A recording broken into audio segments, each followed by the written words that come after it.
제가 봉독해 드릴게요. 창세기 49장 13절에서 18절 말씀이에요. 스불론은 해변에 거주하리니 그곳은 뱀에는 해변이라 그의 경계가 시돈까지 이리로다. 이사갈은 양의 우리 사이에 꿇어 앉은 건장한 나귀로다. 그는 쉴 곳을 보고 좋게 여기며 토지를 보고 아름답게 여기고 어깨를 내려 짐을 메고 앞제 아래에서 섬기리로다. 다는 이스라엘의 한 지파같이 그의 백성을 심판하리로다. 다는 길섭의 뱀이요 샛길의 독사로다. 말굽을 물어서 그 탄자를 뒤로 떨어지게 하리로다. 여호와여, 나는 주의 구원을 기다리나이다. 아멘. 오늘 창세기 강의 112번째 시간이에요. 엇갈린 선택과 운명. 엇갈린 선택과 운명이라는 제목으로 하나님 말씀 나누도록 할게요. 지난 시간에 이어서 우리는 야곱의 말년에 이스라엘로 야곱이 변화되어서 온전히 하나님의 사람으로 그 뜻 가운데 아들들을 축복하는 장면을 보고 있어요. 그쵸? 저번엔 르우벤, 또 시므온, 레위에 대한 축복을 보았어요. 그쵸? 그 축복들은 축복 같지 않은 축복이었지만 그들에게는 하나님께서 다시 그 행위를 돌이켜 회개하라는 음성이라고 했죠. 그러니 그것도 축복이라고 했어요. 본문 순서상으로 보면 오늘 그럼 누구 할 차례예요? 유다를 해야 되는 차례잖아요. 르우벤, 시므온, 레위 했으니까 유다 차례인데 오늘 제가 건너뛰어서 스불론하고 또 누구? 이사갈하고 단을 하고 있어요. 그렇죠? 왜 유다를 지금 하나일까요? 다음 주가 성탄주일인데 유다 지파를 통해서 누가 오세요? 예수님이 오시기 때문에 그 예언과 맞춰서 설교를 하려니까 제가 한 주를 미루어서 유다 지파를 떼놓고 오늘 이렇게 설교를 하는 거니까 이해를 해주시고, 여러분 그럼 오늘 이 스불론 지파부터 살펴보도록 할게요. 여러분 레아에게서 6명의 아들을 야곱이 낳았어요. 이름 기억하세요? 처음부터 르우벤, 시므온, 레위, 유다, 이사갈, 스불론이에요. 이사갈, 스불론. 그러면 스불론을 먼저 해야 돼요? 이사갈을 먼저 해야 돼요? 이사갈을 먼저 해야 되는데 성경 기록 순서를 보니까 유다 다음에 이사갈이 아니라 스불론의 축복이 기록되어 있단 말이죠. 야곱이 축복을 하는데, 그러니까 이거 그 나이 순서대로 축복한 것도 아니고, 그죠? 왜냐면은 그러면 이사갈을 먼저 해야 되는 게 맞잖아요. 근데 그렇게 하지 않고, 또 사실 배달은 그 여종들의 아들들이 또 있거든요. 단, 납달리, 또 누구예요? 갓, 아셀. 이 사람들이 더 먼저 났어요. 이 이사갈이랑 수불론보다. 아시겠어요? 그런데 그런 순서대로 지금 축복하고 있지 않지 않습니까? 전에 보니까 그 아들 낳는 순서대로 우리가 설교를 했었잖아요. 근데 오늘 보니까 축복의 순서가 좀 바뀌어진 것을 보게 돼요. 그러니까 어떤 학자들은 이렇게 얘기를 해요. 야곱이 침상에서 죽을 때 축복을 하는데 아들들이 왔어. 근데 침상에 둘러선 순서들이 있단 말이에요. 아무래도 가족들끼리 섰겠죠. 르우벤하고 시므온, 레위, 유다 뭐 이렇게 섰는데 그게 꼭 이사갈, 스불론 이 자리를 또 형제 순서로 맞춰 쓴 건 아니고 약간 이렇게 둘러섰을 때 하나씩 보면서 아빠가 축복했다 이런 얘기를 하더라고요. 어떤 학자가. 이건 몰라요 사실은. 또 하나님의 그 섭리 안에서 왜 이런 식으로 축복이 되었는지 저도 모르겠어요. 어찌되었든 오늘 스불론에 대한 어떤 그 축복을 먼저 살펴보도록 할게요. 중요한 거는 그게 아니니까, 순서가 아니니까 봅시다. 스불론이라는 이름 뜻은 전에 우리가 배웠는데 무슨 뜻이 있는지 아세요? 거함, 나와 함께 살다 이런 뜻이 있었어요. 이거 성경에 나와요. 예전에 낳을 때 레아가 지은 이름이거든요. 자기 아들에 대해서. 스불론. 그러면 왜 이런 이름이 주어졌을까? 이 아들을 낳은 상황과 연관이 있다는 거예요. 레아가 야곱의 사랑을 독차지한 사람 맞죠? 아니잖아요. 고개를 끄덕거리면 어떡해요? 아니잖아요. 라헬이잖아요. 그런데 레아 입장에서는 맨 처음에 야곱과 함께 아들을 낳은 사람이 누구예요? 레아잖아요. 본인이 어떻게 보면 본처라고 생각할 수 있죠. 레아 입장에서는 계속해서 이 라헬 여동생에 대한 어떤 시기가 있어요. 그죠? 늘 야곱이 누굴 사랑해요? 라헬을 사랑하니까. 그러니까 레아는 어떻게 해서든지 야곱의 마음을 자기에게도 돌이키고 싶은 마음, 이게 여자 마음 아니에요. 당연히. 그런 마음이 있었는데 내가 잘하는 게 뭐냐면 아들 낳기야. 6을 낳잖아요. 4을 낳고 중간에 떼어서 저 라헬이 여종을 통해서 애들을 낳으니까 나도 보니까 안 되겠어. 내 시녀를 보내서 또 애들을 낳고 그래도 안 되겠어. 그래도 야곱 사랑이 나한테 안 와. 그래가지고 레아가 택한 방법이 뭐냐면 합한 채를 가지고 남편을 사는 방법을 택했잖아요. 기억나요? 무슨 말이냐? 내 아들들이 가가지고 들에 나가서 합한채라는 이게 뭐냐면 약간 일종의 이게 최음제라고 봐야 되나요? 뭐 어쨌든 그런 식으로 설명을 하거든요. 이 합한채가 있는데 아들을 낳기 위해서 이거를 먹고 남편과 동침을 하면 이렇게 아들을 낳을 수 있다라는 약간 미신적인 그런 게 있었던 모양이에요. 이 고대 근동지방에 사람들이 다 그렇게 하니까 그런 이게 뭐 사실이든 아니든 그것 때문에 그걸 구해왔을 때 라헬이 그 소식을 들었어요. 첩보를 통해서. 그래가지고 보니까 나는 아들이 없어. 레아는 벌써 넷을 낳잖아요. 자기 새끼들을 넷을 낳잖아요. 근데 나는 없는 거예요, 라헬이. 그러니까 저 합한채가 저게 비밀이었구나, 언니의. 그래가지고 언니 아들이 구해온 합한채를 내가 사겠다. 나한테 달라 그래요. 그러니까는 레아는 그게 황당하죠. 왜 나는 지금 이거라도 있어야 되겠는데 이게 왜 네가 나한테 이걸 요구를 하냐. 그런데 뭐라고 토를 다냐면 라헬이 그 대신에 오늘 밤에 내 남편 야곱이 언니랑 동침할 거예요. 내가 합한채를 갖는 대신에 이렇게 얘기를 해요. 그래서 참 비참하게도 그 값을 주고 남편과의 하룻밤을 사죠. 그래서 낳은 게 누구냐면 이사가라고 스불론이에요. 이사가라고 스불론이라는 거예요. 스불론의 이름 뜻이 거함이라고 했죠. 거함. 이게 레아의 말을 빌으면 뭐라고 했냐면 이제부터 내 남편이 나와 함께 거하리로다 해요. 이제부터 내 남편이 나와 함께 남편이 나랑 안 거하는 거예요. 이 마음이 좀 이해가 돼요? 뭘 이해가 돼요? 우리가 일부 다처제가 아닌데 이해가 안 되죠. 다만 그냥 그 마음이 어느 정도 짠하고 애잔하죠. 그래서 하나님이 그 태를 열어서 아들들 주신 거예요. 또 6이나 낳는데도 결국에 아들들 숫자로 그 마음을 돌이키지 못했던 것 같아요. 어찌됐든 이제 기억 날 거라고 생각을 하고 창세기 말씀 보세요. 레아가 이르되 하나님이 내게 후한 선물을 주시도다. 내가 남편에게 6 아들을 낳았으니 이제는 그가 나와 함께 살리라 하고 그의 이름을 스불론이라 했다 그러죠. 네, 참 짠해요. 예. 여러분 더 놀라운 거는 오늘 예언인데 오늘 예언은 누가 한 거예요? 야곱이 자기 아들 스불론한테. 그죠? 봅시다. 야곱의 예언을 봅시다. 13절 시작. 스불론은 해변에 거주하리니 그곳은 뱀에는 해변이라 그의 경계가 시돈까지르로다. 그런데 여기서 눈여겨볼 게 엄마도 그렇고 아빠도 그렇고 이 아들에 대해서 이야기할 때 거주라는 말을 써요. 거하다, 함께하다, 거하다. 그렇죠? 거주라는 말을 쓰잖아요. 스불론은 해변에 거주할 거다. 이렇게 거주라는 단어가 여기서 같이 반복되고 있죠. 근데 구체적으로 어디에 거주하느냐? 여기 보니까 경계가 시돈인, 이스라엘 저 북단으로 올라가면 시돈 지방이 있거든요. 경계가 시돈인 해변에 거주한대요. 보세요. 해변이라 불리는 지역을 스불론 지파가 거주지로 배정을 받을 건데 언제 배정을 받는 거예요? 여호수아가 정복전쟁을 치르고 가나안 땅을 각 지파에 분배할 때 거주지로 받는 거예요. 근데 예언에 따르면 해변하고 맞닿아 있어야 돼요. 어디가? 스불론 지파가. 그렇죠? 예언에 따르면 어떤 해변이냐는 몰라. 왜냐면 갈릴리 바다도 해변이라고 불렸잖아요. 호수인데 그걸 바다라고 성경이 불렀잖아요. 그리고 그 해변도 그 납달리나 이사갈이나 스불론 지파의 영역에 있거든요. 거긴지 아니면 왼쪽으로 보면 팔레스타인 왼쪽으로 보면 지중해가 있어요. 대해라는 지중해가 있는데 이 지중해를 해변이라고 하는지는 모르겠어요. 어쨌든 그 해변에 지역이 있어야 돼요. 지도를 한번 보여드릴게요. 이거 중요해요. 지도 보여요? 좀 어두워서 잘 안 보이죠? 잘 안 보이죠? 보시면 이 지도를 보시면 보세요. 위로 아셀 지파가 있고 이 위에 원래 단이 있어요. 라이스 쪽 단이 있고 납달리 지파, 스불론 지파, 이사갈 지파 이렇게 모여 있죠. 지도가 안 보이나 봐요. 여기가 갈릴리 바다예요. 여기가 갈릴리 바다고 그 주변으로 여기 지금 아까 우리가 얘기했던 스불론 지파가 있잖아요. 그죠? 스불론 지파가 사실 보면 여기 지중해랑 붙어 있는 것도 아니고 지도를 보면 그죠? 그리고 갈릴리 바다랑 붙어 있는 것도 아니에요. 무슨 말인지 아시겠어요? 분명히 야곱의 예언에는 스불론이 해변에 거하리라 그랬는데 스불론은 해변에 안 붙어 있어요. 지금 이게 거주받을 그 지역에는 그 얘기를 하는 거예요. 그럼 뭐예요? 야곱의 예언은 잘못된 거예요? 아니잖아요.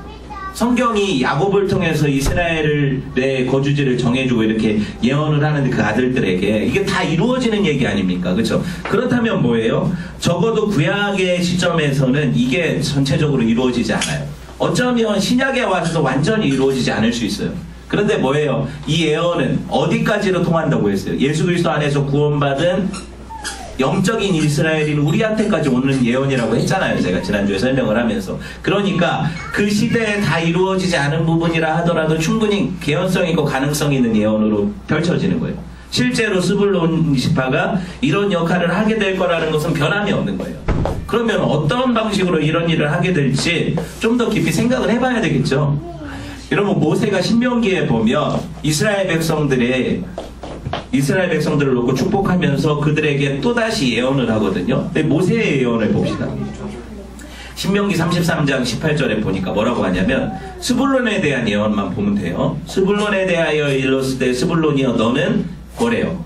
밖으로 나감을 기뻐하라. 이사가리여 너는 장막에 있음을 즐거워하라. 그러죠? 밖으로 나가려면 적어도 어떻게 해야 돼요? 밖으로 나가는데 가장 접점이 있어야 돼요. 그러니까 해변에 있어서 배를 타고 나가든지, 무슨 말인지 아시겠어요?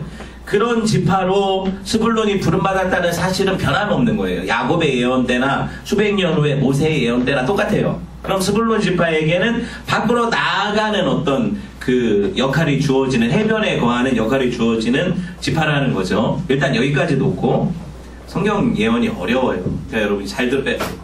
사사기 1장 30절 봅시다. 이 스불론 지파가 그러면 왜 그때 그 땅을 원래 배정받은 땅까지 다 못 차지했느냐에 대한 이유가 나와요. 봅시다. 30절 시작. 스불론은 기드론 주민과 나알론 주민을 쫓아내지 못하였으므로 가나안 족속이 그들 중에 거하면서 노역을 하였다. 스불론이 그 땅에 있는 원주민들을 다 쫓아냈대, 못 쫓아냈대? 못 쫓아냈대요. 그럼 어떻게 되는 거예요? 스불론은 자기가 지파가 분배받은 땅을 다 못 차지한 게 돼요. 무슨 말인지 알겠죠? 못 쫓아냈으니까 다 못 차지하게 된 거예요. 그러니까 이 예언이 틀린 게 아니라 스불론이 자기들의 어떤 그 열심을 통해서 그들을 쫓아냈어야 돼요. 하나님을 의지해서. 근데 그렇게 못했기 때문에 다 못 누리는 거예요. 지금 이 예언의 복을 못 누리고 있다라는 거예요. 그러면 영적인 스불론들은 어떻게 해야 돼요? 쫓아내야 되는 거죠. 우리 말이에요.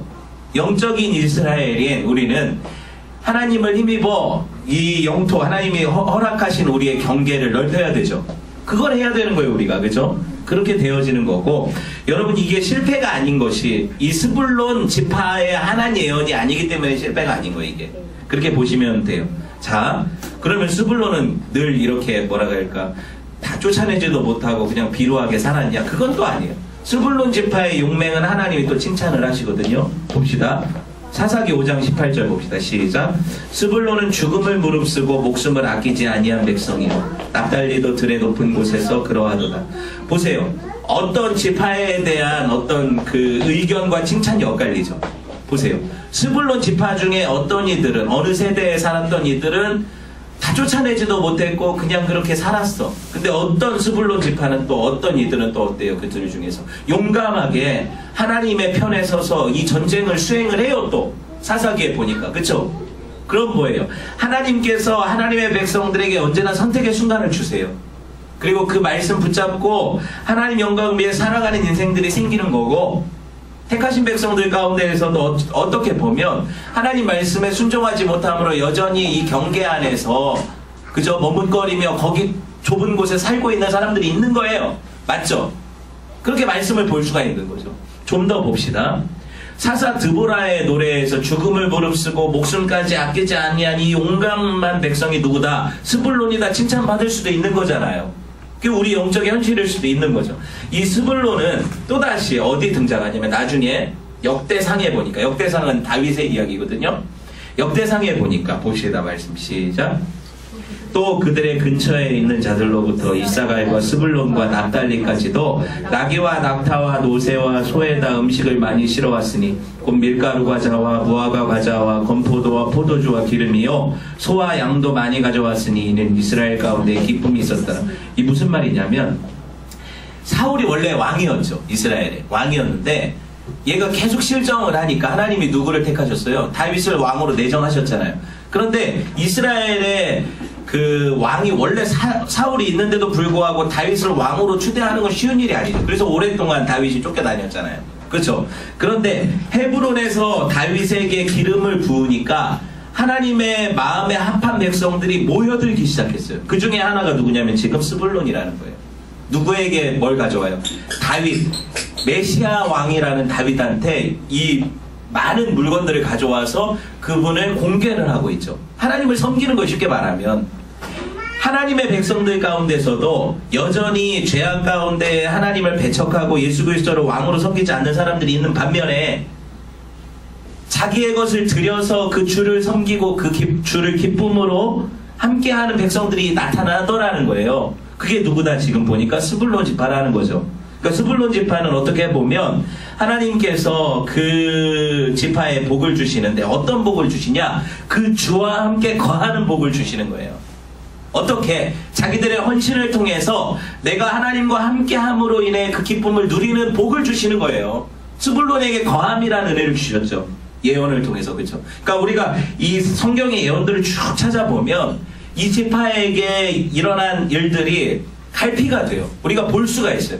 하나님이 실제로 이 다윗이라는 메시아적 왕을 보내실 때 스불론이 그 메시아적 왕인 다윗을 섬기는 모습을 보여주므로 스불론이 장차 이 예언을 통해서 어떻게 하나님과 함께 연합해서 살 거라는 걸 보여주는데 이게 끝은 아니라고 제가 계속 얘기를 하죠.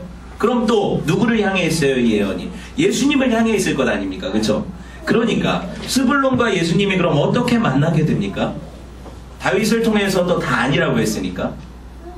성경에 보니까 스불론 지역이 나중에 납달리랑 스불론 아까 지도 다시 보여주세요. 납달리 스불론이 붙어 있거든요. 지도 보면 이 스불론이죠.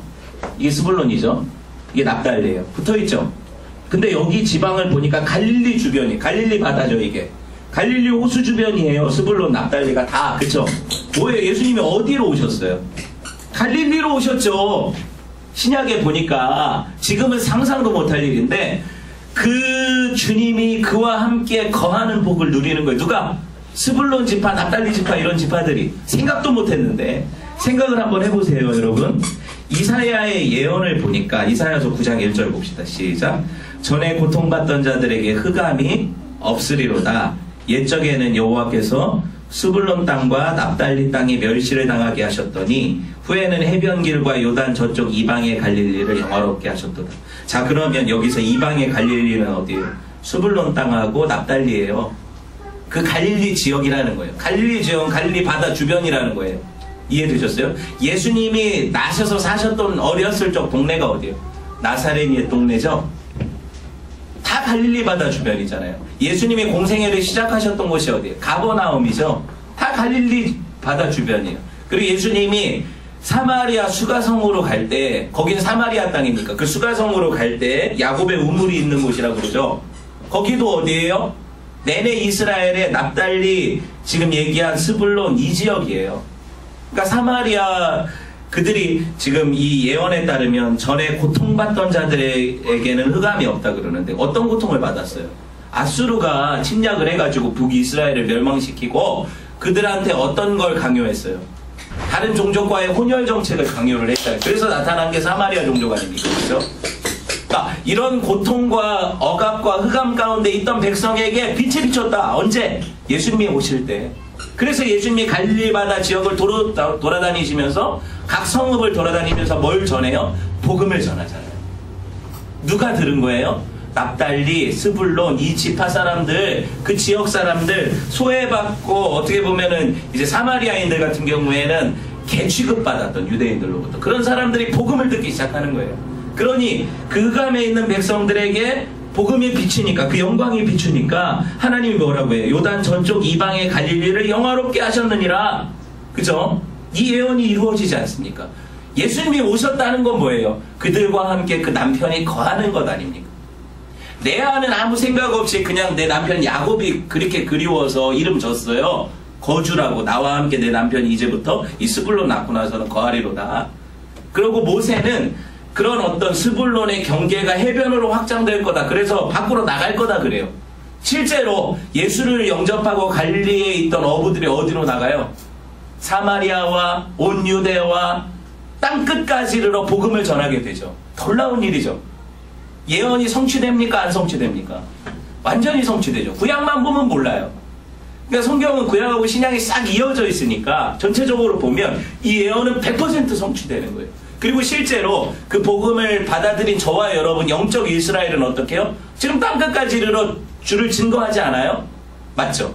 그러면은 스불론의 지파에 예언되었던 예언이 이루어진 거예요? 안 이루어진 거예요? 이루어지고 있는 거고 이루어진 거예요. 그렇죠? 완벽하죠. 하나님의 말씀은 하나도 땅에 떨어지지 않아요. 그러니까 여러분 이 예언들을 대할 때 이 예언이 사실인지 저처럼 어떻게 보면 이게 진짜야 가짜야 하고 탐구해야 돼요. 봐야 돼요. 진짜 쫓아가야 돼요. 이거 이루어진 거 안 이루어진 거 아니야? 아까 지도만 보면 안 이루어졌잖아요. 그죠? 해변에 갔지도 못하고 바다에 살지도 못하는데 안 이루어졌는데 그래서 제가 찾아본 거예요. 얼마나 이런 것들이 이루어지는지 실제로 이루어졌는지 한번 생각을 해보세요. 여러분 주님의 말씀은 진리라며요. 그럼 그게 확실히 선포된 대로 이루어져야 진리인 거죠. 그런 얘기예요. 그러면 우리가 구약에서 그걸 다 못 봤으면 신약으로 넘어가서 봐야 될 거 아니에요. 그죠? 제가 얘기하는 것은 여러분이 성경을 볼 때 자세라는 거예요. 하나님 말씀을 진짜 진리로 믿는 사람들은 끝까지 찾아보는 거예요. 실제로 이런 일이 이루어지는지. 자, 마태복음 4장 14절에서 16절 봅시다. 마태복음 4장 14절에서 16절. 한번 있을 거예요. 이는 선지자 이사야를 통하여 하신 말씀을 이루려 하심이라. 일러스되 스불론 땅과 납달리 땅과 요단강 저편 해변길과 이방의 갈릴리여 흑암에 있는 백성이 큰 빛을 보았고 사망의 땅과 그늘에 앉은 자들에게 빛이 비추었도다 하였느니라. 마태복음은 누가 오신 기록이에요? 예수님이 공생에 이 마태복음의 기록에 보니까 예수님을 본 자가 빛을 본 거예요. 그죠? 그 복음, 그 영광을 본 거예요. 여러분 우리 주님이 이 스불론 납달리 지역에서 어린 시절을 보내고 공생애를 보내셨다는 사실이 얼마나 놀랍습니까? 이 예언이 하나도 땅에 떨어지지 않잖아요. 정말 스불론은 그 이름과 같이 그 남편과 함께 거하는 복을 누렸죠. 이게 우리 소망 아닙니까? 실제로 갈릴리 바다 출신 어부들이 10명 이상이 10명 정도가 다 예수님 제자들이죠. 맞죠? 그리고 한 명 갈릴리 출신 아닌 사람 한 명이 예수님 판놈이고 가룟 신인 유다. 그죠? 그리고 네. 그러니까 예수님의 그 핵심적인 그 제자들 멤버들 보면 베드로, 야고보, 요한 다 뭐 하던 사람이에요? 해변으로 나가서 배를 타고 나간 사람들이죠. 이 예언이 얼마나 놀라워요. 그렇게 된다니까요. 여러분 보세요. 스불론 형 이사갈에 대한 예언을 한번 볼까요? 이제 두 번째 이사갈. 이빨 사이 낀 거 아니고 같이 봅시다. 이사갈은 양의 우리 사이에 꿇어 앉은 건장한 나귀로다. 그는 쉴 곳을 보고 좋게 여기고 토지를 보고 아름답게 여기고 어깨를 내려 짐을 메고 앞지 아래에서 섬기려다. 이사갈 이름 뜻이 뭐예요? 다 기억 안 나죠? 값이라는 뜻이고 보상이라는 뜻이에요. 전에 우리가 배웠어요. 사실 보상이라는 거. 레아가 시녀를 줘가지고 아들을 낳았어요. 기억나요? 물론 이렇게 한 이유가 뭐냐면 자기 여동생 라헬이 자기 시녀를 비라를 줘가지고 애들을 낳거든요. 다라고 납달리. 그거 보니까 이게 열받아가지고 자기 시녀 실바를 줘가지고 또 애 둘을 낳잖아요. 그쵸? 그러니까 그러고 나서 18절에 보니까 레아가 뭐라고 얘기를 해요? 레아가 이르되 내가 내 시녀를 내 남편에게 주었으므로 하나님이 내게 그 값을 주셨대. 물론 이건 진짜 말도 안 되는 얘기죠. 어떻게 보면. 그런데도 불구하고 그 이름이 그런 값이다, 보상이다 이런 뜻으로 이사갈이라고 주어졌단 말이에요. 근데 이게 놀라운 예언이 되는 거예요. 이름이. 아니 자기가 아들을 못 낳아가지고 그렇게 경쟁 가운데 한 것이 하나님이 보상한 거예요. 그런데 이게 하나도 땅에 떨어지지 않는다니까요. 그러니까 엄마들은 자기 자식들에 대해서 말 함부로 하면 안 되고 아빠들도 자기 자식들에 대해서 말 함부로 하면 안 돼요. 땅에 떨어지지 않잖아요. 지금. 그쵸? 성도들의 가정 가운데 여기 보니까 이사갈이 이런 이름을 가졌는데 이사가를 향한 야곱의 예언을 보니까 또 확장되어 나타나요. 그냥 보상, 값 여기서 끝나지 않거든요. 봅시다. 일단 모세를 통해서 거주지를 먼저 볼게요. 신명기 33장 18절 시작. 스불론에 대하여는 일렀을 때 스불론이여 너는 밖으로 나감을 기뻐하라. 이사가리여 너는 장막에 있음을 즐거워하라. 아까 스불론 얘기 빼고 이사갈에 대해서 뭐래요? 장막에 있음을 즐거워하라. 정말 그런가 봅시다. 지도를 보니까 자 여기가 이사갈이거든요. 이사갈은 지금 내륙 가운데 박혔어요. 그죠? 동으로는 요단강이 갈라져 있어서 거기 사해 쪽에 있고 여기 보면은 스불론, 납달리 북으로 그리고 남으로는 므낫세 그죠? 다 둘러싸여 있어요. 누구를? 이사갈 지파를. 그러니까 이사갈 지파를 만약에 외부에 적이 쳐들어오려면 어느 지파든 하나 거쳐서 와야 돼. 전쟁을 먼저 하는 지파가 아니에요. 맞아요? 지도가 그렇잖아요. 그럼 이걸 딱 보면 뭐예요? 이사갈이 진짜 장막에 있구나. 이 지도만 보면 그죠? 하나님께서 그를 보호하셔서 여기 딱 박아 놓으시고 다른 지파들이 경계가 돼서 먼저 이사갈을 치지를 못하게 만들어 버리셨어요. 예언대로 되는 거죠. 또 이렇게 보면 그쵸? 더 봅시다. 이제 여기서 끝나는 게 예언이 아니잖아요. 그러니까 여러분 이 땅이 지금 어디 있냐면 지도를 자세히 보면 여러분 자세히 볼 수가 없는 게 잘 안 보이니까 근데 나중에 이 지도를 한번 여러분이 다운받아서 보세요. 보면 다볼산이 있고 위쪽으로 이사갈 그 경계 밑으로 또 길보아 산이라고 불리는 산이 또 있고 그 골짜기가 무기또 평야라고 불리는 이스르엘 골짜기 이스르엘 골짜기 이스르엘의 뜻이 뭐냐면 하나님이 씨 뿌리다라는 뜻이에요. 이스라엘에서 가장 곡창지대가 이 이스라엘 골짜기예요. 이스라엘 골짜기. 그러니까 무슨 김해 평야, 무슨 나주 평야 이런 평야 같은 거죠.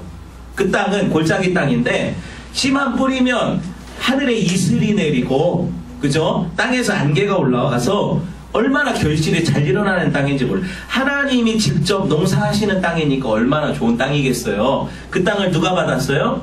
이사갈이 받은 거예요. 이사갈에 대한 예언을 보면 오늘 야곱이 14절에 뭐라고 합니까? 이사갈은 양의 우리 사이에 꿇어 앉은 건장한 낙이다 그러고 15절 그는 쉴 곳을 좋게 여기고 토지를 보고 얼마나 토지가 아름다워요. 토지를 보고 아름답게 여기며 어깨 내려서 짐을 메고 앞제 아래서 섬기리로다 그래요. 여기서 긍정적인 표현들이 쭉 나오다 마지막에 보니까 앞제라는 말이 안 좋은 말이 나와요. 그죠? 앞제 아래서 섬긴데 누가? 이 나귀 같은 이사갈이 그쵸? 그런데 분명히 이 예언은 많이 이루어져서 좋은 땅에 거하고 그 땅은 참 풍요로운 곡창지대고 그죠? 그런 좋은 땅에 거하지만 이사갈의 별명은 나귀가 되는 거예요. 나귀는 뭐예요? 농사 지을 때 참 필요한 짐승이에요. 이스라엘은 원래 하나님이 말을 못 두게 하셨거든요. 말 키우지 마라. 애굽에 돌아가서 말 사오지 마라. 솔로몬 시대까지 말이 없었어요. 그죠? 근데 이 말 대신에 이스라엘이 썼던 그 동물이 뭐냐면 그래요. 나귀예요. 그래서 예수님이 예루살렘 입성하실 때 뭐 타고 가세요? 벤츠 타고 가시는 게 아니라 나귀를 타고 들어가시잖아요. 어린 나귀를 타고 들어가시잖아요. 그렇죠? 어린 나귀를 타고 들어가실 때 여러분 생각해 봅시다. 어깨를 내려서 그 주인을 태운 나귀의 모습을 생각을 해보세요. 이게 이사갈이에요. 딱 이 이사갈이에요. 이게. 여러분 나귀는 힘겨운 일을 하죠. 힘겨운 일을 해요. 실제로 예수님이 그 이사갈 지파를 통해서 어떻게 보면 이런 예언을 하실 때에는 성도들의 삶을 보여주는 거예요. 야, 성도들의 삶이 그렇게 평안하고 안연한 삶만은 아니야. 하나님 물론 평안을 주시지만 고통 가운데 평안이야. 광야 가운데 지킴이야. 그쵸? 물과 불 가운데 지날 때 내 보호가 있는 거야. 그러니까 너네 삶이 늘 편안하고 안락하고 좋은 삶으로 흘러갈까라는 착각을 하지 마. 너는 내 멍에를 메고 배우는 자야. 내 앞제 아래에 있는 자야. 그렇죠? 하나님을 섬기는 자예요. 이사갈이 그래요. 그게 우리 정체성이잖아요. 또 보니까. 근데 지레 겁먹을 필요가 없는 게 하나님이 성도들한테 엄청 어려운 일을 딱 프로젝트를 주시고 야 네가 다 해. 이렇게 하시는 분이 절대 아니시잖아요. 예수님이 뭐라고 하셨습니까? 내 멍에를 메고 내게 배우라. 내 멍에는 쉽고 가볍다 그러시죠? 예수님의 멍에를 쉽고 가볍기 때문에 그분의 멍에를 함께 지고 가는 나귀인 우리는 예수님이 거의 다 지시는데 우리가 뭐가 그렇게 힘이 들어요? 그런 얘기예요. 소 2마리가 있어요. 이스라엘의 농사법을 보면 소 2마리가 밭을 가는데 쟁기를 소 2마리에 이기는 거예요. 그러면 한 마리는 아주 이 능숙하게 농사일에 단련된 소고 한 마리는 배우는 소, 어린 소예요. 대부분 그러면은 힘쓰고 그 멍에에서 가장 어떤 큰 부하가 걸리는 소는 어떤 소일까요? 힘쓰는 소예요. 그럼 이 옆에 있는 소는 그냥 이 소가 어떻게 갈아가는지 배우는 거예요. 자기는 힘이 별로 안 들어. 왜냐면 등치가 큰 게 있고 작은 게 있으면 큰 것이 힘을 다 써가는데 작은 건 그냥 멍에 올려놓고 걸어가는 거죠. 이게 멍에를 메고 배우는 거예요. 예수님의 멍에를 메고 배우는 거예요. 우리가 성도의 삶을 너 혼자 잘 살아내라. 그래서 네가 천국 들어올 때까지 네가 이만큼 성화를 이뤄라. 하나님 이렇게 하시면 우리가 할 수 있어요, 없어요? 못 하잖아요. 거울 보세요. 뭔 성화예요? 한 500년을 살자는데 웬 성화예요? 안 돼, 우리는. 그런데 우리는 주님이 우리를 이끌어 가시기 때문에 성화되는 거예요. 맞죠? 이게 성도의 정체성 아닙니까? 그러니까 내 멍에를 메고 내게 배우는 지파가 이사가리예요. 우리 주님 앞에 나귀처럼 무릎 꿇을 때, 그분의 앞제 아래 섬길 때 우리가 힘들 것 같지만 진짜 보상과 위로가 있어요. 하늘의 기름짐이며 땅의 비옥함이요. 여기 보니까 이 지파는 하나님의 공급이 있어요. 위로와 보상이 있대요. 복음 안에 풍성을 누린대요. 누가? 멍에를 메고 나귀처럼 주를 섬기는 지파가. 그게 우리 아닙니까? 성도들이 야 나는 누벤이야, 나는 이사가리야, 나는 수분 이런 게 아니라 이스라엘 12아들의 모든 공통된 것이 성도 안에 있는 거예요. 한 사람 안에 있다고요. 그게 그 교회 안에 있는 거예요. 그게. 그래서 여러분 이사갈 지파가 그러면은 주를 어떻게 섬겼냐? 그들의 용맹을 봅시다. 사사기 5장 15절 보니까 드보라라는 여사사와 함께 이 싸움에 용맹하게 싸웠던 게 누구냐면 이사갈 지파예요. 5장 15절 시작. 이사갈의 방백들이 드보라와 함께하니 이사갈과 같이 바락도 그의 뒤를 따라 골짜기로 내려가니 르우벤 시내가에 큰 결심이 있었도다. 보셨어요? 이사갈 지파는 전쟁에 있어서 두려워하지 않고 뒤로 물러나지 않았어요. 용감히 주를 위해 헌신했어요. 그러니까 하나님이 그런 보상을 주신대요. 하나님 안에 헌신하는 자들에게 놀랍도록 복을 주시잖아요. 하나님이. 그죠? 우리가 수많은 간증들을 보잖아요. 언제나 용감한 하나님의 용사로 불려요. 그들의 이름이. 봅시다. 역대상 7장 5절 같이 볼게요. 시작. 그의 형제 이사갈의 모든 종족은 다 용감한. 아니 사람들이 다 그렇게 해서 한 집밥 뽑아놓고 다 용사겠어요? 근데 하나님이 뭐라고 하세요? 다 용사래. 그럼 이건 어떤 축복이라는 걸 아셔야 돼요. 하나님이 그렇게 인정해 주시는 축복이에요. 다 용사가 어디 있어 우리가. 그런데 야 샘솟는 기쁨의 교회는 다 용사다 그러시는 거잖아요. 이게 복 아닙니까? 하나님 그렇게 인정해 주시는 복. 그죠? 두려움 없이 하나님 내가 비록 약하고 무력하지만 난 가진 거 없지만 주를 위해 이렇게 나는 너 쓰임받기 원합니다 하는 그런 작은 기도에 하나님이 응답하신다니까요. 그래서 하나님이 내가 너를 강한 용사로 부르셨다 하시는 거예요. 이게 복음의 특권 아니에요? 모든 성도가 내 능력을 가지고 하나님 앞에 나아가면 능력 있는 자는 인정받을 거고 능력 없는 자는 도태될 건데 그게 사회랑 뭐가 달라요? 교회는 그런 게 아니에요. 교회는 그런 게 아니라니까요. 하나님의 은혜 안에서 다 인정되는 거예요. 그래서 10달란트도 귀하고 1달란트도 귀한데 바보같이 1달란트는 작은 거라고 생각하고 그걸 묻어두니까 문제죠. 맞지 않습니까? 1달란트가 작은 게 아니라니까요. 몇십억이라니까요. 우리나라 돈으로 환산을 하면 10달란트는 몇백억이겠죠. 그치만 몇십억도 작은 건 아니잖아요. 그쵸? 그런데 사람들은 생각하기에 내가 받은 은사가 저 사람보다 못하다. 나는 하나님을 위해서 쓸 게 없다. 이렇게 마음을 닫아버리니까 하나님이 그 사람을 통해 역사하시는 것이 방해되는 거예요. 하나님이 언제 큰 걸 내놓으라고 했어요? 네 있는 것으로 섬기라고 하지. 그죠? 그게 복음 아닙니까? 이걸 잊지 말아요. 이사갈이 거주하는 이 이스라엘 지역은 사실 이렇게 둘러싸여 있지만 여기가 사실 전략적 요충지이기 때문에 강대국들이 놔두질 않아요. 물론 다른 지파들을 뚫고 갔겠지만 이 이스라엘 골짜기는 전쟁으로 더 유명하다니까요. 아까는 평안한 안식처래매요. 맞아요. 그 하나님 안에서 전쟁을 치르는 자가 안식을 누리는 거예요. 성경은 항상 그런 얘기를 해요. 어째 그냥 가만히 있는데 저기 나도 건들지 않고 온실하에 있는 걸 안전이라고 해요. 그렇지 않잖아요. 성경은 주와 함께 용맹히 싸워서 그 산지를 내게 주십시오 하고 싸우는 걸 이걸 평안이라고 하고 그렇죠? 이걸 형통이라고 하잖아요. 성경이. 그러니까 이 이스라엘 골짜기 이름이 두 개인데 뭐냐면 무깃도 평야예요. 무깃도 평야가 어디예요? 요시아라는 이스라엘에 선언하는 왕이 거기서 전사를 해요. 그럼 아까운 왕이죠. 근데 하나님의 계획 가운데 그거 죽어요. 요시아가.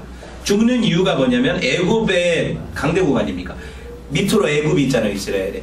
애굽하고 저 북쪽에 있는 아수르라는 이 강대국이 둘이 싸움을 해요. 애굽은 전통 강자고 아수르는 신흥 강자예요. 이 두 대단한 나라들이 전쟁을 하는데 자기 나라에서는 서로 멀잖아요. 애굽 이쪽 끝이고 아수르는 북쪽 끝이니까.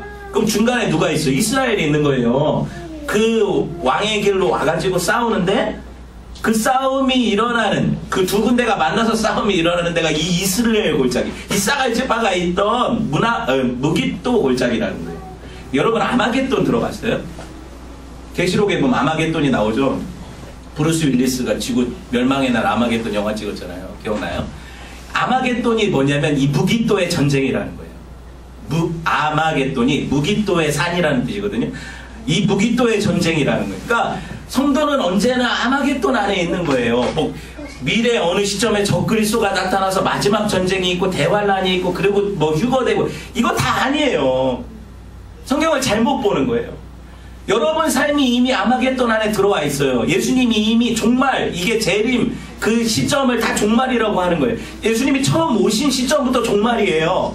우리가 죽을 때만 종말이 아니에요. 종말을 살아가는 성도들이 우리의 삶에서 경험하는 전쟁이 아마겟돈 전쟁이에요. 그게 계시록이에요. 계시록이 그 얘기거든요. 그 아마겟돈 전쟁에서 여러분 이 성도들의 전쟁은 끊임없이 일어난다는 걸 보여주는 게 요시아 왕이 그럼에도 거기서 죽은 거고 예수님을 상징해요. 요시아가. 예수님이 죽어야 성도가 승리하잖아요.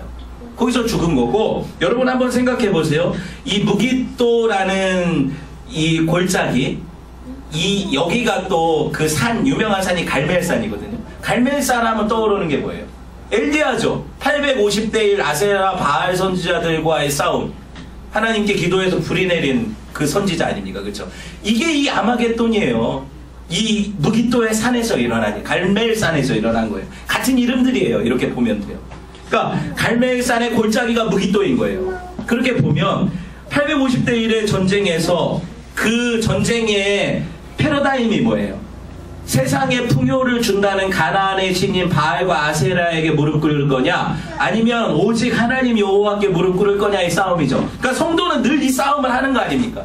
저와 여러분이 지금 이 싸움 중이잖아요. 세상의 풍요가 나에게 손짓을 하고 야 나 하나님만 섬기고 그렇게 열심히 신앙생활 한다고 해서 뭐 그렇게 네 인생이 폈어? 야 봐라 나는 하나님 안 섬겨도 이렇게 세상에 물질을 쫓아가고 명예를 쫓아가고 권력을 쫓아가는데 이런 것들이 오지 않냐? 너네는 왜 이렇게 지질이 공상밖에 사냐? 이게 아마겟돈 전쟁인 거예요. 이 전쟁에서의 승리는 누구를 붙잡아야 돼요? 예수님 붙잡아야 돼요. 성도는 자기를 신뢰하는 존재가 아니에요. 야 나는 그래도 주를 위해서 이런 거 금식할 수 있어. 난 이런 거 안 할 수 있어. 이런 거 내가 탐하지 않을. 헛소리 하지 마세요. 우리는 그렇게 끌려가는 존재인데 예수님이 우리를 붙잡으시니까 내가 거기 쏙 빠지지 않고 사는 거예요. 그 은혜가 있는 거잖아요. 여러분 이게 아마겟돈 전쟁이에요. 그러니까 여러분 지금 창세기 배우면서 계시록 배우는 거예요. 실제로 계시록도 똑같은 설교예요. 그러니까 여러분 이사갈 지파의 예언의 의의가 뭡니까? 세상의 풍요를 쫓을 거냐 하나님 한 분께만 무릎 꿇고 그분의 신령한 은혜의 공급을 받을 거냐예요. 성도는 항상 이 물음표를 가지고 살죠. 인생의 선택의 중간에 엇갈린 운명이라는 제목이에요. 오늘 말씀이 이 질문 앞에 똑바른 대답을 내놓을 수 있는 게 성도죠. 바른 대답을 내놓을 수 있는 게 성도예요. 그런데 이걸 바르게 대답하지 못한 단을 살펴볼 거예요. 스불론과 이사가는 다른 대답을 통해서 그분의 은혜를 누렸다면 이 단지파는 어떤 대답을 했을까? 자, 단지파 마지막이에요. 조금만 더 집중해 봅시다. 저 끝날 때까지 끝난 게 아니죠, 설교가. 단지파로 넘어가 보면 단은 6절 이스라엘의 한 지파같이 그의 백성을 심판하리로다 그래요. 17절 단은 길섭의 뱀이요 샛길의 독사로다 말굽을 물어서 그 탄자를 뒤로 떨어뜨리게 하는도다.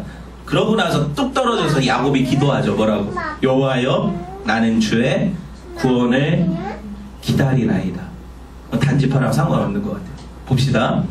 단지파에 대한 예언이 어려운 게 뭐냐면 저는 모든 지파를 좋게 얘기를 하려다가 보니까 단지파에 걸리네. 뭐냐면 단에 대한 이 예언은 너무나도 명백하게 적그리스도적이에요. 봅시다.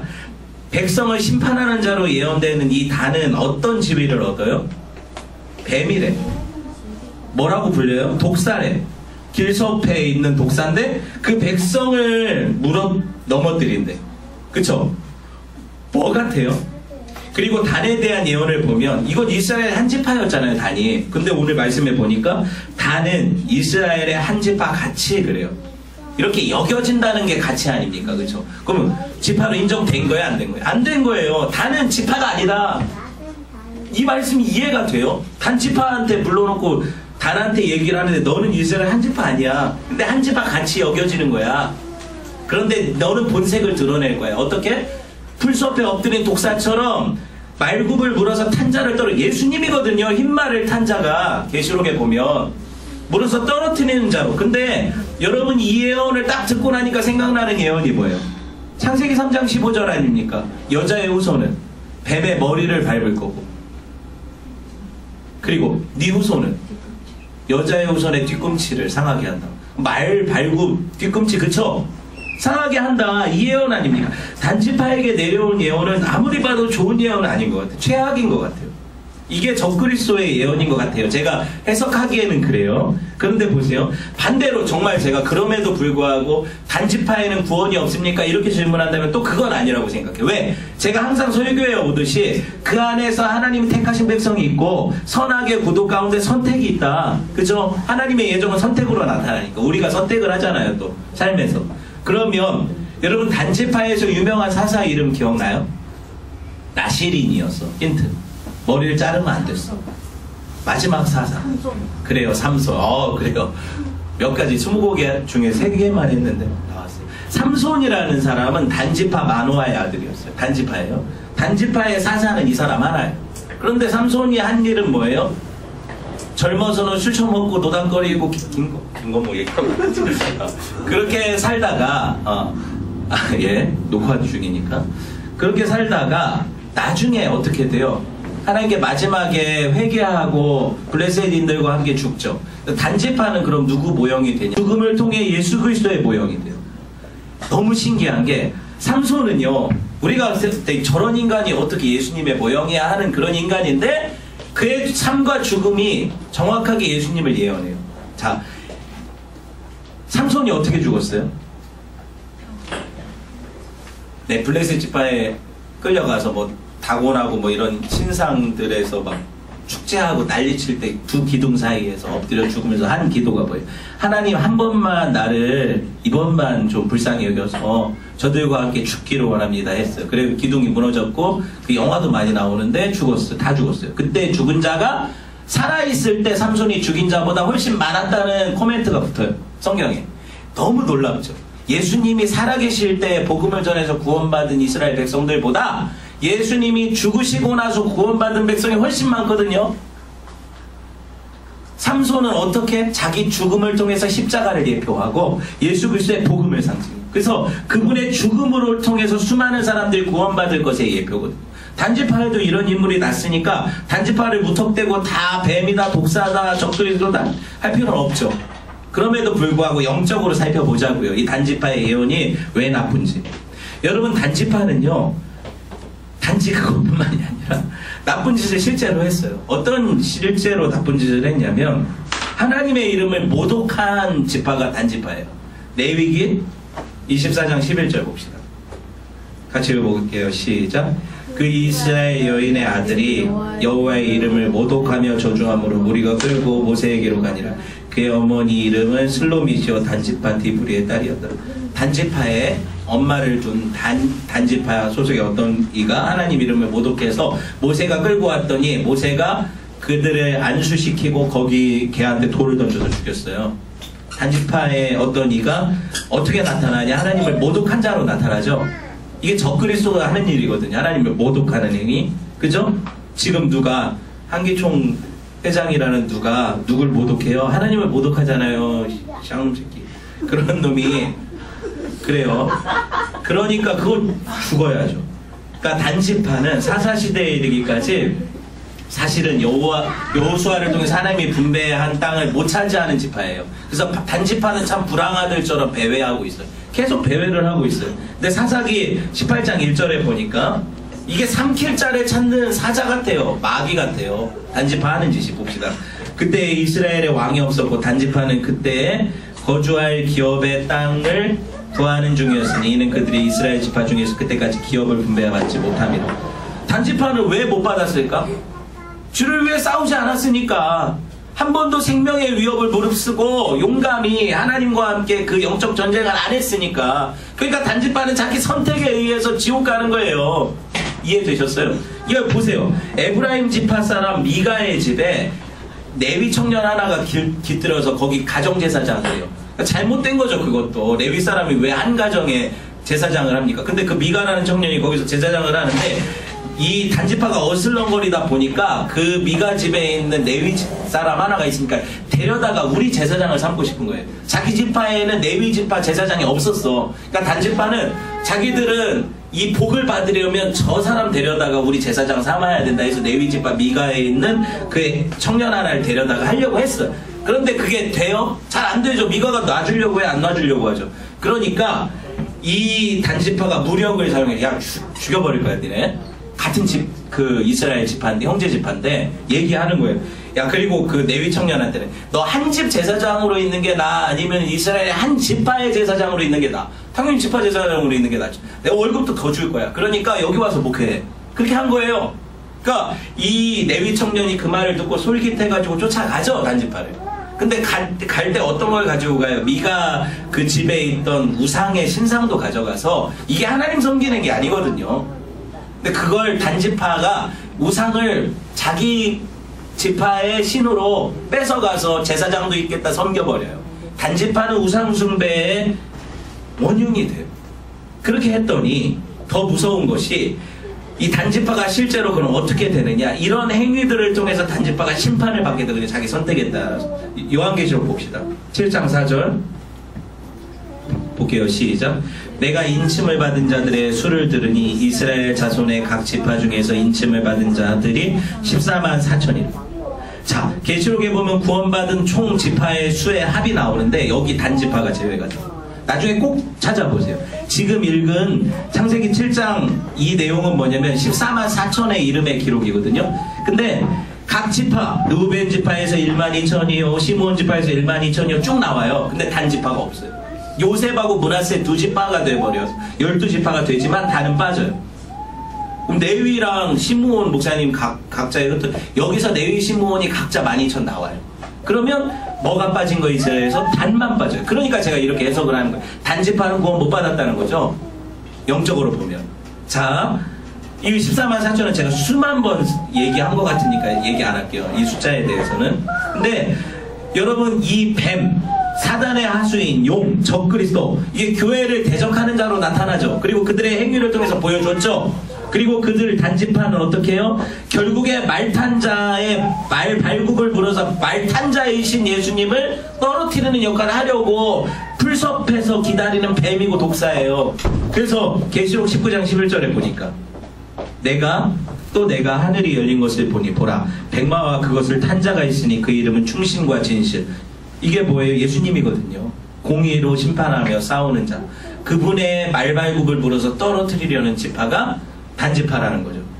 그러니까 여러분, 창세기 족장 야곱의 예언은 그 아들들의 대뿐만 아니라 그 이후 세대, 아니 성경의 마지막 세대까지 바라보며 예언한 거예요. 그쵸? 이제 정리하는 거니까 여러분 마지막으로 조금만 집중해 봅시다.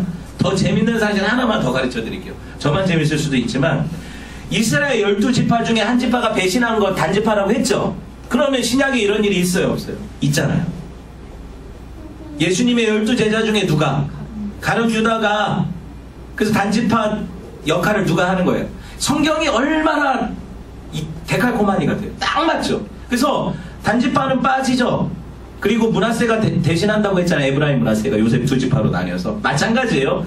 사도행전에 보니까 유다가 목매달아 죽고 나니까 그 지파를 그냥 11 제자들만 놔두고 사도라고 해요? 안 그러잖아요. 한 사도를 뽑죠. 누구? 마띠아. 이게 마띠아, 이 사람이 마띠아. 이 마띠아를 뽑아가지고 거기 채워놓고 그러고 나서 마띠아는 근데 설명도 하나도 안 나와요. 그 이전에 예수님하고 무슨 일을 했는지 안 나와요. 그런데 갑자기 어디서 마띠아가 나타나서 그게 우리 정체성. 우리 아무것도 주를 위해 한 게 없는데 거기 꽂아놓고 니네도 제자다. 우리 같은 사람들이죠, 마띠아는. 그렇죠? 근데 하나님이 그들을 12지파의 수로 채워 넣어버리시는 거예요. 이렇게 해버리니까 이게 비밀이에요. 구약 이스라엘 12아들 그리고 신약 이스라엘 12지파 결국에 하나님이 24만 4천 영적으로 보면 구원받은 백성들의 총수라고 했죠. 그렇죠? 이걸 맞춰 나가시는데 하나님은 정말 하나님의 뜻 가운데 구약부터 신약까지 이 예언이 이루어져서 하나님의 말씀 하나도 땅에 떨어지지 않는다는 걸 보여주시는 거거든요. 그러니까 헛소리를 하지 말아야 돼. 우리가 단지파, 단군의 조상이 그러니까 그게 단지파 아니 뭐가 좋아요? 그게 뭐가 좋아요? 그런 얘기도 하지 말아요. 그죠? 저는 차라리 우리가 만약에 내가 진짜 단 같은 인물이라면 마지막 그 천부를 하는 야곱의 아들을 생각하면서 기도한 게 뭐예요? 여호와여 나는 주의 구원을 기다리나이다.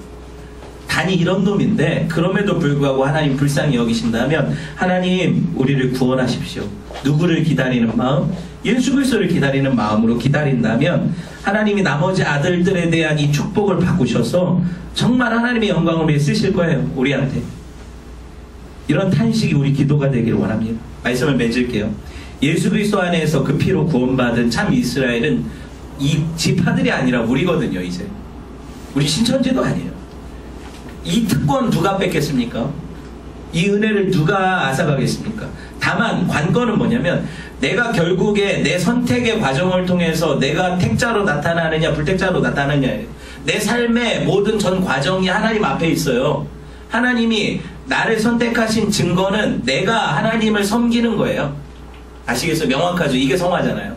그렇게 해서 하나님이 나를 마지막 날 이 영적 전쟁의 용감한 용사로 부르실지 아니면 단지파로 예수님 발이나 물어가면서 찝적대다가 죽을지 이렇게 우리 인생의 운명이 엇갈릴 텐데 이 엇갈린 운명 안에서 하나님이 은혜 주시는 거예요.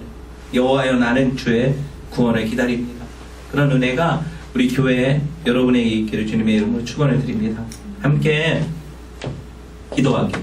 오늘 같은 설교는 여러분 집에서 또